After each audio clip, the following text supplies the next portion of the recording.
सभी सुज्ञ श्रोताजनों को सप्रेम सादर नमस्कार। हम विगत कुछ सत्रों से त्रिवर्ग पुरुषार्थ की और उनके समायोजन के परिणाम स्वरूप मोक्ष पुरुषार्थ की प्राप्ति की चर्चा कर रहे हैं और गत सत्र से हमने काम पुरुषार्थ की चर्चा शुरू की है। सामान्य रूप से काम को हेय मानना माने काम को छोड़ो, काम तो हमें गर्त में ले जाएगा, कामनाओं का त्याग करो, कामनाएं कम करो, कामनाओं पर विजय प्राप्त करो, ऐसा उपदेश सुनते आए हैं। कामिनी कांचन का त्याग करके सर्वसन्यस्त वृत्ति से जीवन जीना, ऐसा भी उपदेश कहा गया है। परंतु काम को समझने की, काम की ओर देखने की हमारी दृष्टि हजारों वर्षों में कैसी रही है और उसके आधार पर हमारी जीवन रचना कैसी बनी है, उसको समझना बहुत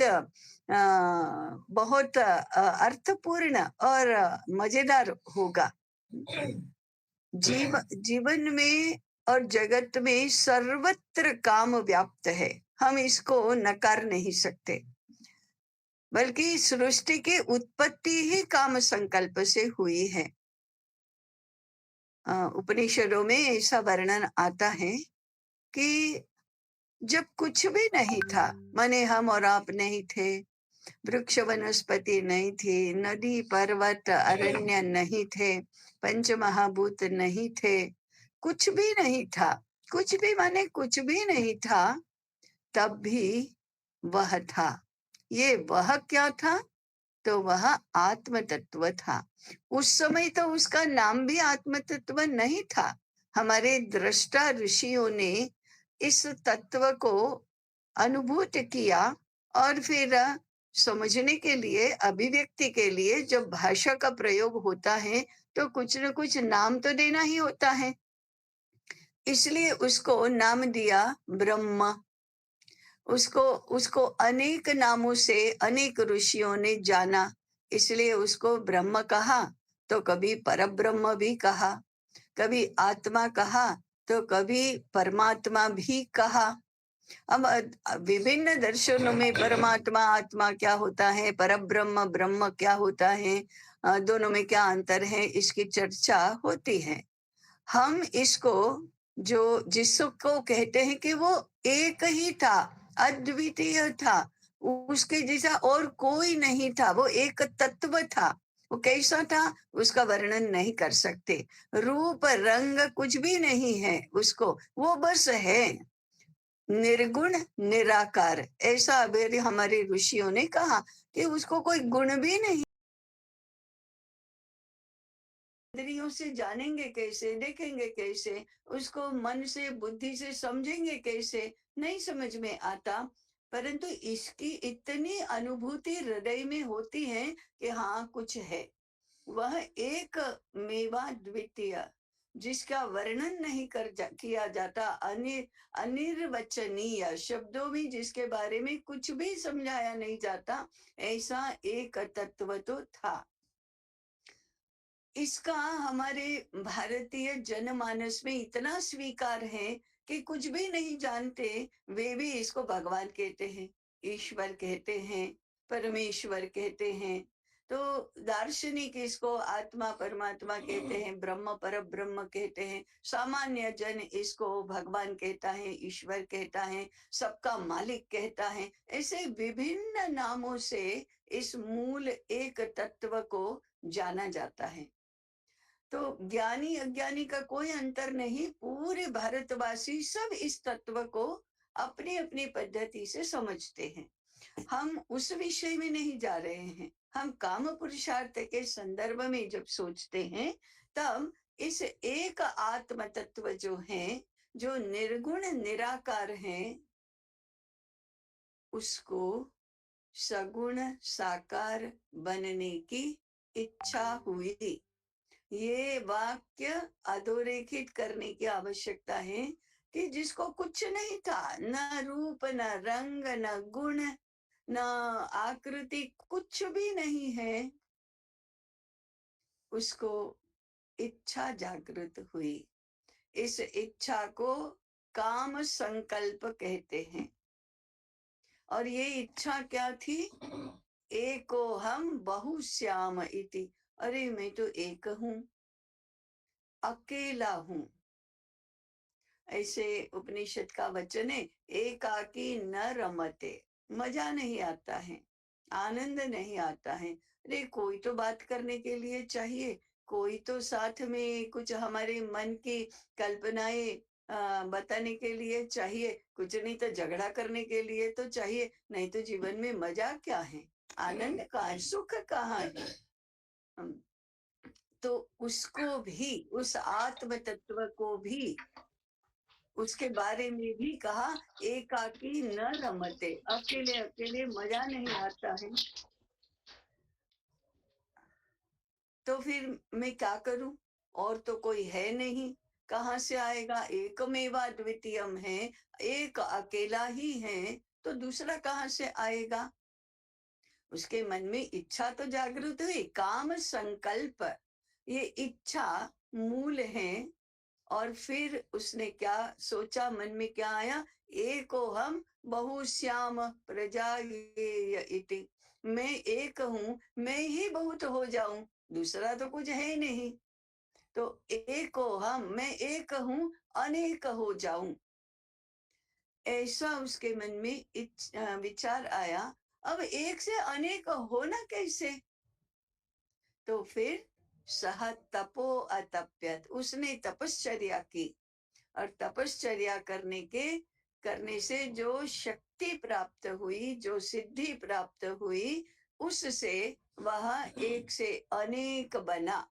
और इस जगत में जो भी दिखता है, जो भी है, जो भी असंख्य नाम रूप गुण वाला यह जगत बना, किससे बना? उस एक से ही बना।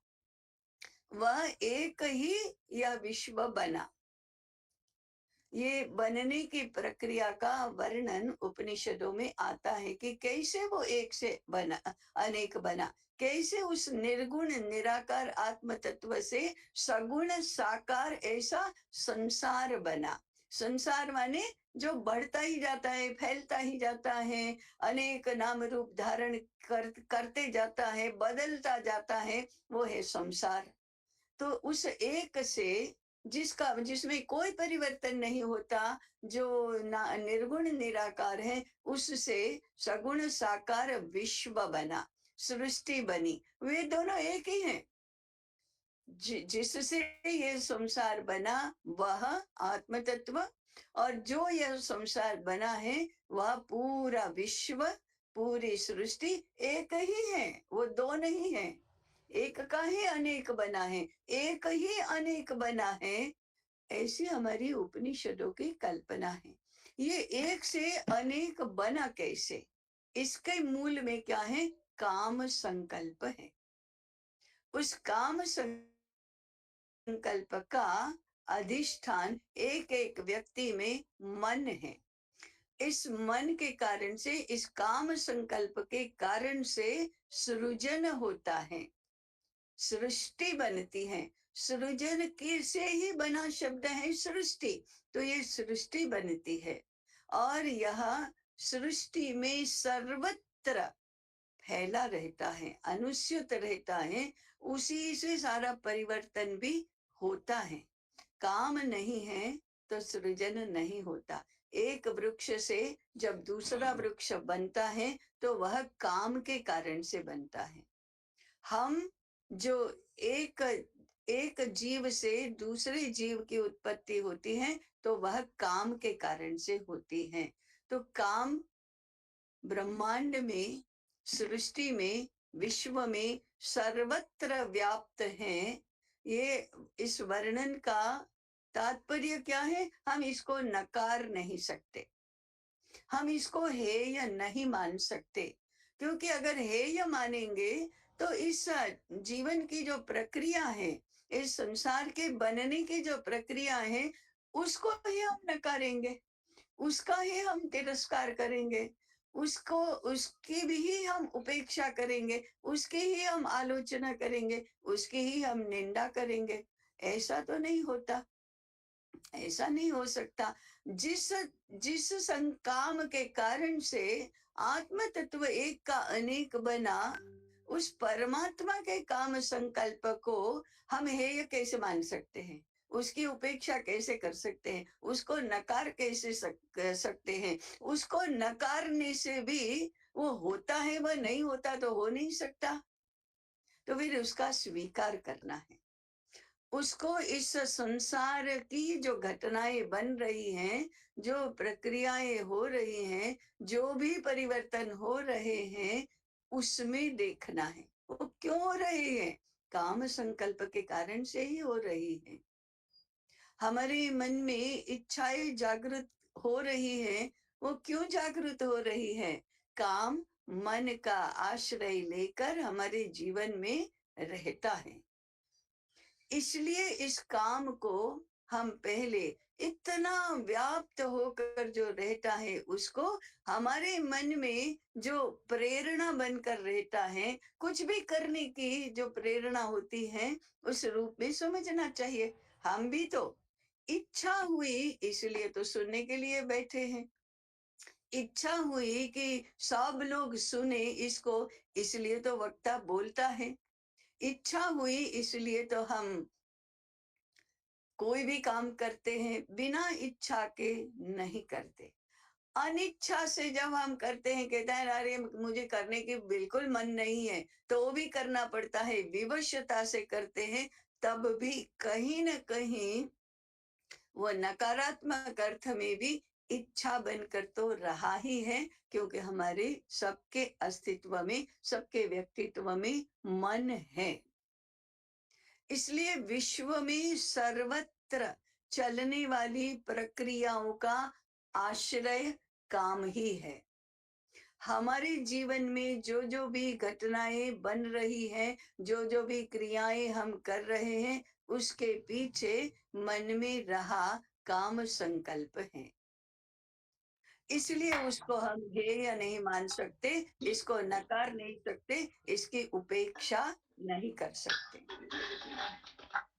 परंतु इस काम को स्वीकारने के बाद उसको व्यवस्थित करना है। ये व्यवस्थित करना क्या होता है? यही हमारे यहाँ काम पुरुषार्थ का स्वरूप बताया गया कि काम का स्वीकार करो, उसकी निंदा मत करो, परंतु काम के पीछे मत जाओ, काम को अपने नियंत्रण में रखो। जरा जरा किसी का यदि अनम्यूट है तो जरा म्यूट करिए। हाँ, जागृति बहन। म्यूट करिए। हाँ, ठीक है। तो इसको व्यवस्थित करो। काम काम का परिणाम है सुख, कामना पूर्ति का परिणाम है सुख, और कामना पूर्ति नहीं हुई, इच्छा पूर्ति नहीं हुई तो दुख है। तो काम के साथ सुख और दुख जुड़े हुए हैं। वो सुख और दुख मन का ही विषय है कि मन के अनुसार बना तो सुख, मन के अनुसार नहीं हुआ तो दुख। तो काम से सुख और दुख संबंधित हैं। इस सुख और दुख का स्वरूप भी समझना चाहिए कि हमको सुख कैसे कैसे मिलता है। सारी इंद्रियों का जो विषय होता है, इंद्रियों के उपभोग के जो विषय हैं, वो यदि अनुकूल बने तो सुख मिलता है, यदि अनुकूल नहीं है, प्रतिकूल है, तो दुख का अनुभव होता है। तो हम चारों ओर मन के अनुकूल करके, मन के अनुकूल सब प्राप्त करके सुख प्राप्त करना चाहते हैं। और क्यों नहीं सुखी होना, क्यों नहीं सुख प्राप्त करना? तो हम सुख प्राप्त करते हैं। कैसे सुख प्राप्त करते हैं? तो पंचेंद्रियों के जो विषय हैं, उनका ग्रहण करने से हमें सुख प्राप्त होता है। आंखों को कब सुख प्राप्त होता है? अच्छी अच्छी मन के अनुकूल बातें देखने से सुख प्राप्त होता है। अच्छी आवाज, अच्छा संगीत सुनकर, जो प्रिय व्यक्ति है उसकी आवाज सुनकर, उसकी बातें सुनकर सुख प्राप्त होता है। जीभ जीभ को अच्छे स्वादिष्ट व्यंजन से सुख प्राप्त होता है। ऐसे घ्राण अच्छी सुगंध से सुख प्राप्त होता है। अच्छे मुलायम नरम विविध रंगों वाले वस्त्रों को, पदार्थों को छूकर सुख प्राप्त होता है। पंचेंद्रियों से जो अनुभव होते हैं वे यदि मन के अनुकूल है तो सुख प्राप्त होता है, और मन के अनुकूल नहीं है तो दुख प्राप्त होता है। तो एक तो हमारे पंचेंद्रियों का जो विषय है वो हमारे संसार में चारों ओर फैला है ना। इनका अनुभव करके सुख प्राप्त करो, ये पहली बात है कि इस प्रकार से समझो कि संसार में इतने सुंदर सुंदर सुंदर रंग हैं, वो हमारे सुख के लिए है तो उसका उपभोग करो। संसार में इतने सुगंधी फूल हैं, पदार्थ हैं, सुख प्राप्त करो। अनेक स्वादिष्ट व्यंजन हैं, रस हैं, विविध रस हैं, सुख प्राप्त करो। इस प्रेरणा से, इस सुख की प्रेरणा से हमारे जीवन में कितना रस आया है। हम केवल खाते नहीं हैं, विविध स्वादिष्ट पदार्थ खाते हैं। हमारा मेनू कैसे कैसे कैसे बनता है, नवीन नवीन नवीन पदार्थ हम बनाते जाते हैं। क्यों? स्वाद का सुख प्राप्त करना है। विविध रूप रंग वाले डिजाइन वाले वस्त्र धारण करते हैं, चारों ओर इस रंगों की दुनिया है। क्यों? आंखों को सुख प्राप्त होता है। तो ये विश्व में जो इतनी सुंदरता है, इतनी विविधता है, उससे सुख का अनुभव करना ये पहला चरण है। तो इसको नकारो नहीं, इसको नकारो नहीं, परंतु व्यवस्थित करो। व्यवस्थित करो का अर्थ है उसको विवेक पूर्वक उपभोग करो। हमारे ही व्यक्तित्व के जो विभिन्न पहलू हैं, उन पहलुओं का एक दूसरे से विरोध न हो, इस प्रकार से सुख प्राप्त करो। उदाहरण के लिए हम जब भोजन करते हैं तब शरीर की पुष्टि होती है।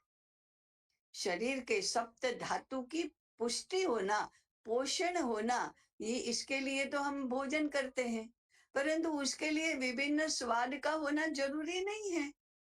कैसा भी हो, शरीर को तो पोषण प्राप्त होगा। वो जिस प्रकार से बनाना चाहिए उस पद्धति से बनाओ। देश काल के अनुसार, ऋतु के अनुसार, दिन के समय के अनुसार जो खाना चाहिए वो खाओ।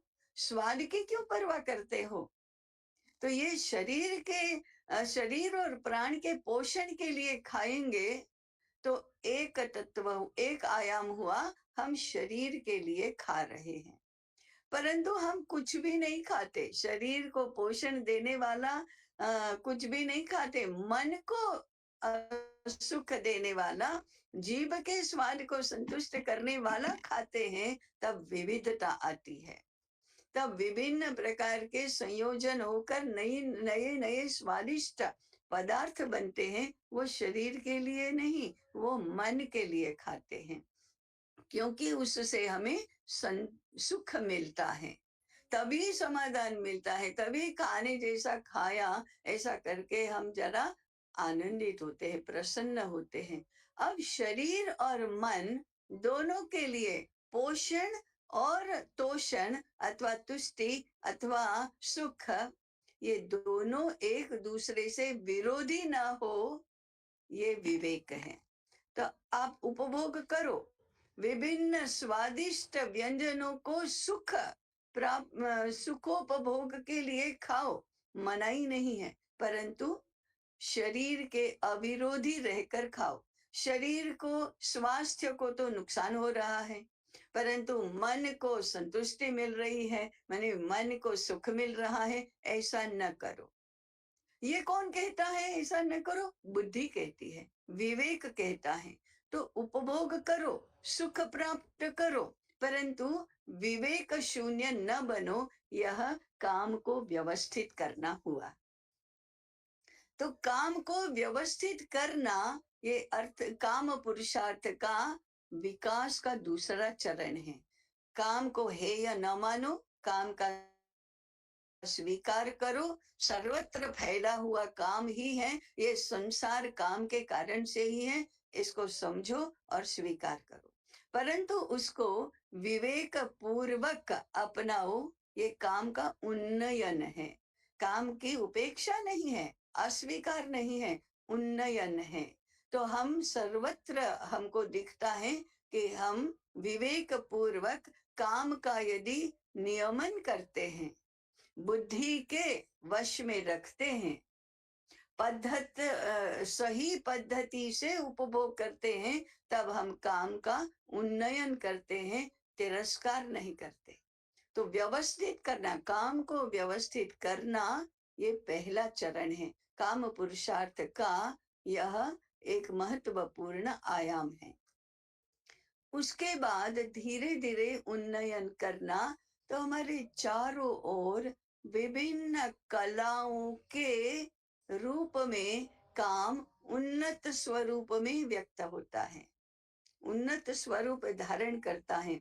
संगीत, उत्तम संगीत, चित्रकला, स्थापत्य कला और सबसे श्रेष्ठ साहित्य, माने कविता, कहानी, उपन्यास, ये जो सारे हैं अभिव्यक्तियां हैं, भाषा के माध्यम से, शब्द के माध्यम से अभिव्यक्ति, स्वर के माध्यम से अभिव्यक्ति, रंग और आकारों के माध्यम से अभिव्यक्ति, पदार्थों को सुंदर रूप से रचना करके विभिन्न शिल्प, स्थापत्य आदि निर्माण करना, और इसको हम हमारे दैनंदिन जीवन के साथ जोड़ते हैं, तो हमारे रोज रोज के उपयोग के पात्रों में भी कला दिखाई देती है, वस्त्रों का नियोजन करने में भी कला दिखाई देती है, चित्र शिल्प साहित्य का सृजन करने में भी कला दिखाई देती है।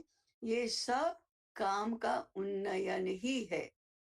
मूल में काम है, परंतु अब उसका उन्नयन कला में हुआ है, उसका आविष्कार, कलाओं का आविष्कार मूल में काम है, परंतु अब वह भौतिक काम नहीं है, अब वह स्थूल रूप का काम नहीं है, वह सूक्ष्म रूप धारण करता है और कलाओं के रूप में सर्वत्र आविष्कृत होता है।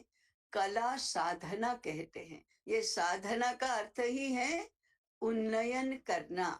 एक जो स्थूल भौतिक रूप में था, उसको सूक्ष्म और आनंददायक रूप में व्यक्त करना, यही कला साधना है। तो साहित्य साधना ही होती है, संगीत साधना होती है, चित्रकला की साधना ही होती है। और फिर हम सारे सांसारिक कामों को भी कला के रूप में जब अपनाते हैं, तो वह भी साधना ही होती है।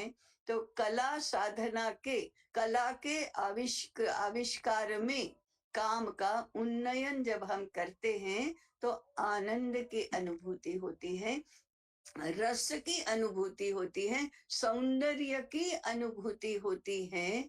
यह भी काम के अधिष्ठान पर ही हुआ विकास है। तो हमारे लिए कहा गया, काम का उन्नयन करो, काम का निषेध न करो। परस्पर के संबंधों में जब कृपणता होती है, कृपणता माने संकुचितता होती है, स्वार्थ होता है, तब वह काम का अत्यंत निकृष्ट ऐसा रूप है। हम एक दूसरे के साथ व्यवहार करते हैं, वो भी इच्छा के आधार पर ही तो करते हैं, हमें कुछ चाहिए है इसलिए तो करते हैं। किसी की निंदा करते हैं, किसी की स्तुति करते हैं, किसी की प्रशंसा करते हैं। ये सब किससे प्रेरित होकर करते हैं? स्वार्थ से प्रेरित होकर करते हैं, लोभ लालच से प्रेरित होकर करते हैं। तब हम शोषण भी करते हैं। स्वार्थ से, लोभ से, लालच से हम जब प्रकृति को परेशान करते हैं, प्रकृति का शोषण करते हैं, तो वह सार्वत्रिक रूप में पर्यावरण के प्रदूषण के रूप में ही प्रकट होता है।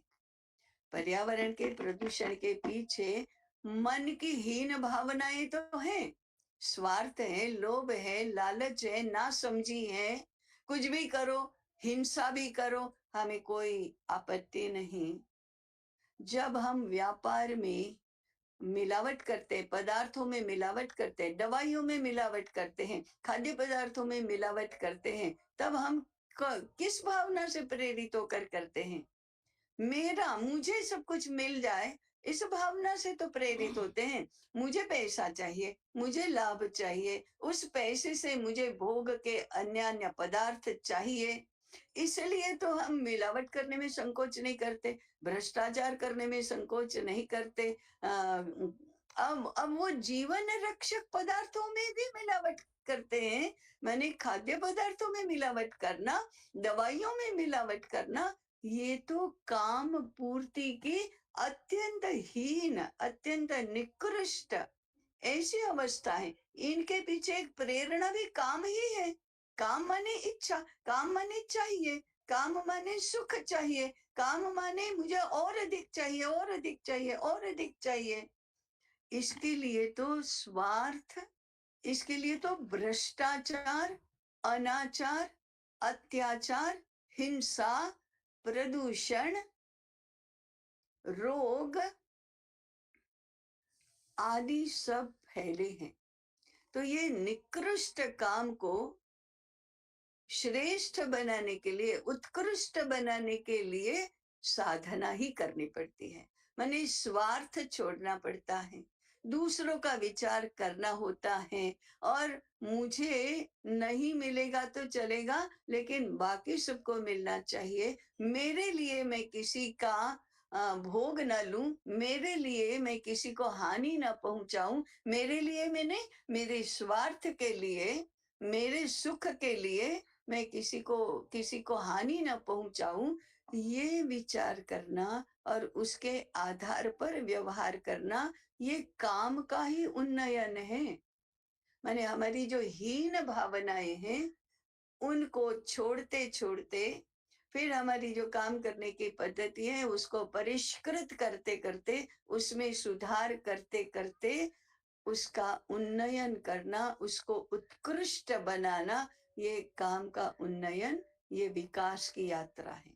हम काम को छोड़ नहीं रहे हैं, हम काम की निंदा नहीं कर रहे हैं, काम को ही परिष्कृत करते करते, नियमन में रखते रखते, विवेक पूर्वक उसको भोगते भोगते हम उन्नयन करते हैं। तो काम का रूपांतरण, काम का उन्नयन प्रेम में होता है।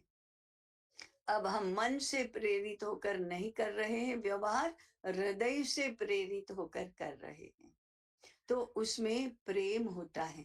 अब प्रेम के सारे सहचारी भाव हैं। अभय, माने मुझे अब कोई भय नहीं है। आनंद, अब ये सुख नहीं है, सुख की परिणति आनंद में होती है। सुख का तो विरोधी शब्द है दुख। आनंद का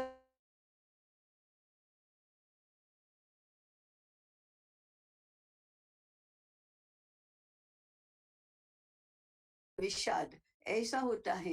यहाँ प्रसन्नता भी आनंद के लिए जब प्रयुक्त होता है, तब उसका विरोधी शब्द विषाद नहीं है। शोक भी हर्ष का विरोधी शब्द है, आनंद का नहीं। तो प्रेम, अभय, आनंद, सौंदर्य बोध। अब वो भौतिक स्थूल रूप का स्वरूपवान और कुरूप ऐसा विषय नहीं रहा। सुंदर ही, परमात्मा की सारी सृष्टि हमें जब सुंदर लगती है, तो काम का ही वह उन्नयन है।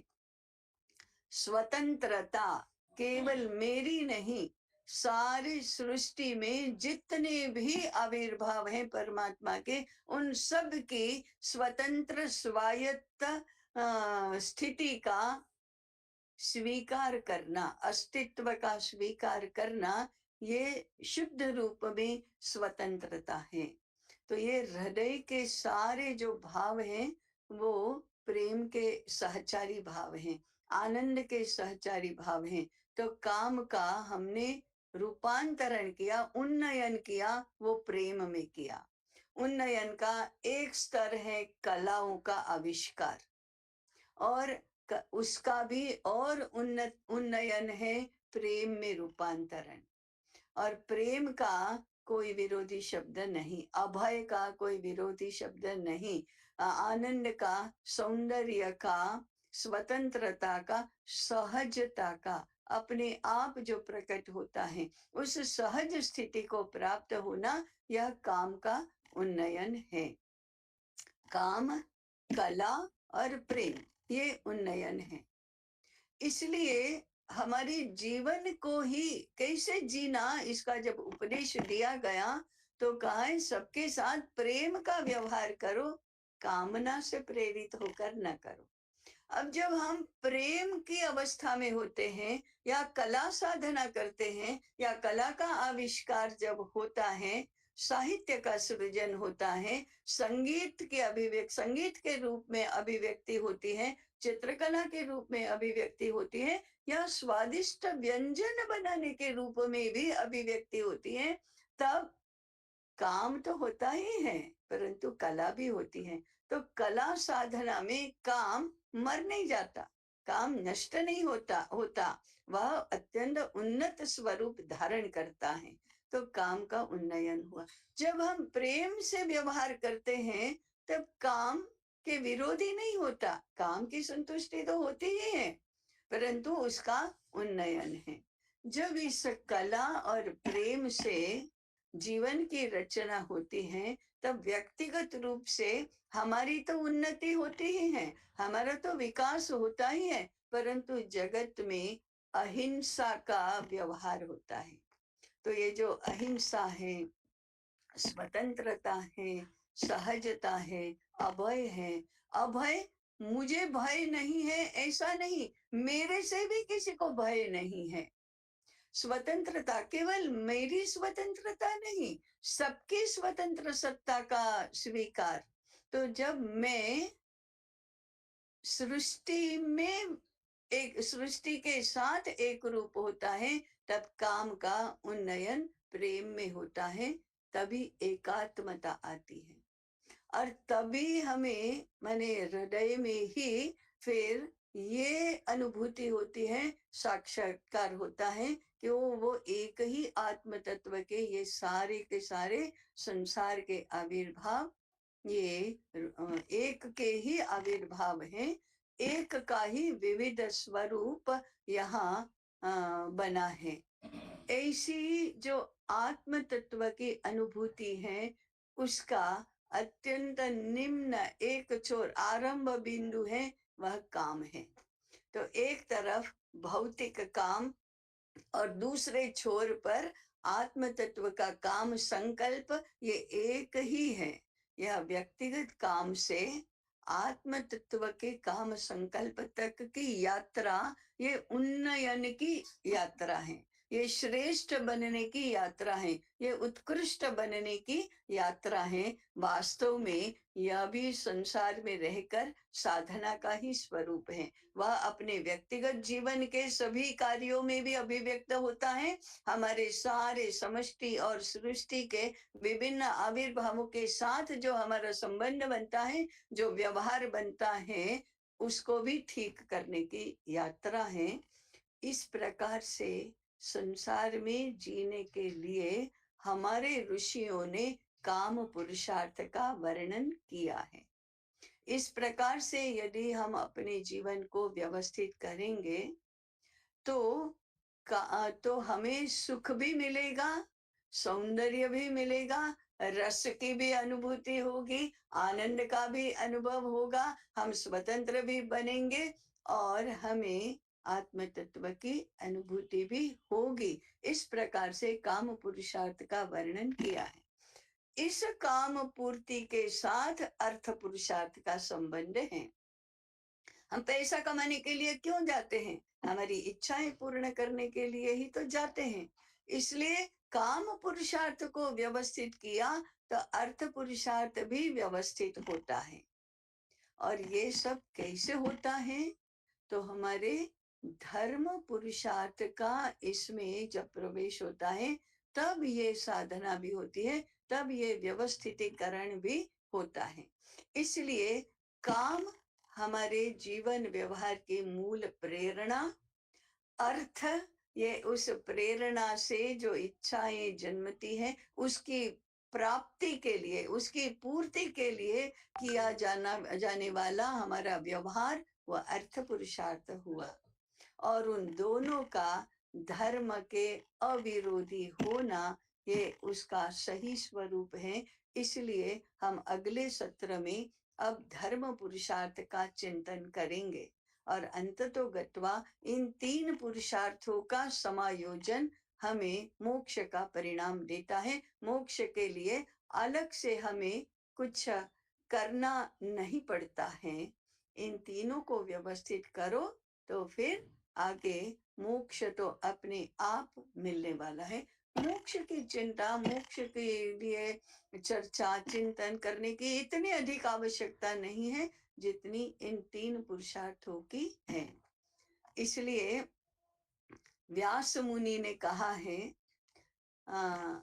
धर्माद अर्थश्च कामश्च सधर्म किंतु सेव्यते। हमारे लोक व्यवहार की ओर देख कर ही व्यास मुनि ने कहा, ऊर्ध्व बाहु विरौम्येश नैव कश्चित् शृणोति मे। अरे मैं हाथ उठा उठा कर कह रहा हूँ, अरे कोई सुन ही नहीं रहा है क्या? धर्माद अर्थश्च कामश्च सधर्म किन्न सेव्यते। धर्म से ही अर्थ और काम की सिद्धि होती है, उस धर्म का सेवन क्यों नहीं कर रहे हैं? तो कलियुग के प्रारंभ में व्यास मुनि ने ये कहा और इसलिए कलियुग का जीवन काम प्रधान हो गया। काम प्रधान होने के कारण से हमारे अर्थ पुरुषार्थ को विपरीत दिशा प्राप्त हुई और इसके कारण से धर्म की उपेक्षा हुई। धर्म की उपेक्षा की, इसलिए अर्थ और काम विपरीत हो गए और अर्थ और काम विपरीत हो गए तो धर्म बुद्धि हमारी आती ही नहीं है, इतना काम प्रबल है। और इस कारण से मोक्ष तक जाने का कोई ये ही नहीं होता, संभावना ही नहीं बनती। ऐसा हमारा ये जीवन इतना कॉम्प्लिकेटेड और इतना विपरीत आधार पर स्थित हो गया। अब समस्या कहाँ है? समस्या दो जीवन विचारों के अंतर में है। भारत का जीवन युगों से धर्म केंद्री रहा, काम और अर्थ की उपेक्षा नहीं की। काम और अर्थ को धर्म के अविरोधी, धर्म के अनुकूल बनाया और हमने धर्म को जीवन रचना का मुख्य आधार बनाया। धर्म आधारित, धर्म केंद्री, धर्म सापेक्ष ऐसा बनाया तो काम भी प्राप्त हुआ, अर्थ भी प्राप्त हुआ और मोक्ष भी प्राप्त हुआ।